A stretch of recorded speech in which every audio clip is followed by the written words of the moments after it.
Assalamualaikum.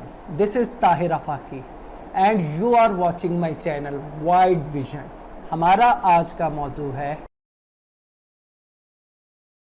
अब हम देखते हैं अफलातून की फ़िलॉसफ़ी क्या है। मतलब फ़िलॉसफ़िकल आइडियाज़ में उसकी जो सबसे अहम थ्योरी है कॉज एंड इफ़ेक्ट की, कि कोई भी वाक़या कैसे ज़हूर पजीर होता है, तो उसके लिए वो बाकायदा एक साइंटिफिक तरीक़ेकार वो बताता है। उसका कहना है कि कोई भी चीज़ वजूद में आती है तो वो 4 स्टेजेस से गुज़र कर वजूद में आती है। यानी हम अगर एक एग्जांपल लें कुर्सी की, तो कुर्सी जो है पहले तो उसका पहले लकड़ी होती है, उस लकड़ी को जो है सोचा जाता है कि उसे शेप देनी है, कुर्सी की देनी है, मेज़ की देनी है, किसकी शेप देनी है, तो उसका एक खाका बनाया जाता है और फिर कारपेंटर एक मज़दूर उसे कुर्सी की शेप देने के लिए एफर्ट करता है और एट द एंड वो कुर्सी बन जाती है। तो ये उसने इसकी ये 4 स्टेजेस गिनवाई हैं। पहली स्टेज इसे हम मटेरियल कॉज कहते हैं, यानी कोई भी चीज़ के वजूद में आने के लिए ज़रूरी है कि मटेरियल हो, यानी कुर्सी के लिए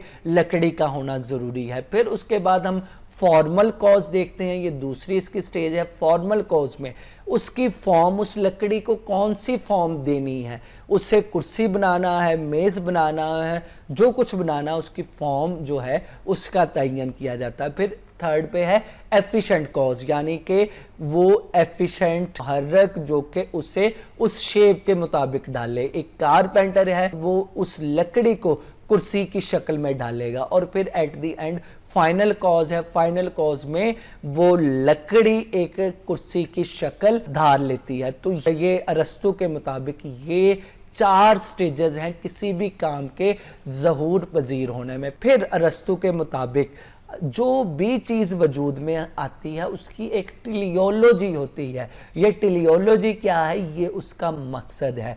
कुर्सी का मकसद है कि उस पर बैठा जाए, आराम किया जाए, उस पर आराम से बैठा जाए और अपना काम किया जाए। इसी तरह कोई भी चीज़ अगर वजूद में आई है तो उसका मकसद होता है। इंसान अगर वजूद में आया है तो उसका कोई ना कोई मकसद है, उसके पीछे कोई मकसद है। तो ये एक पूरा कोई भी अमल हो रहा है उसकी एक पूरी ये तरतीब है। अरस्तु कहता है कि दुनिया में एक पहला अमल हुआ था, उसे इल्लत उला का नाम देता है या दी अनमूवर का नाम देता है, जो कि फर्स्ट कॉज है। तो उसके ज़रिए ये तमाम जितने भी मुज़ाहिर हैं वो ज़हूर पजीर हुए हैं और उसके बाद ये अवामल जो हैं ये मैकेनिकल अंदाज में चलना शुरू हो गए हैं। अगरचे इस बात पर, अरस्तु की बात पर बहुत ज़्यादा तनकीद हुई है मौजूदा दौर में, लेकिन बहुत अरसे तक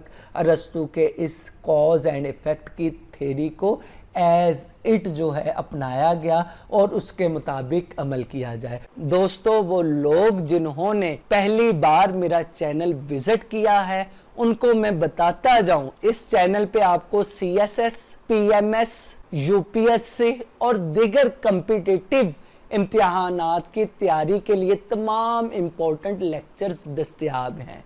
इसके साथ साथ political science, international relations, world constitutions, world history, Indo पाक हिस्ट्री और करंट अफेयर्स से मुतल्लिका लेक्चर्स भी अवेलेबल हैं। आप और आपके दोस्त इस चैनल से फ़ायदा उठा सकते हैं और किसी भी तरह की रहनुमाई के लिए हमारी खिदमात हासिल कर सकते हैं।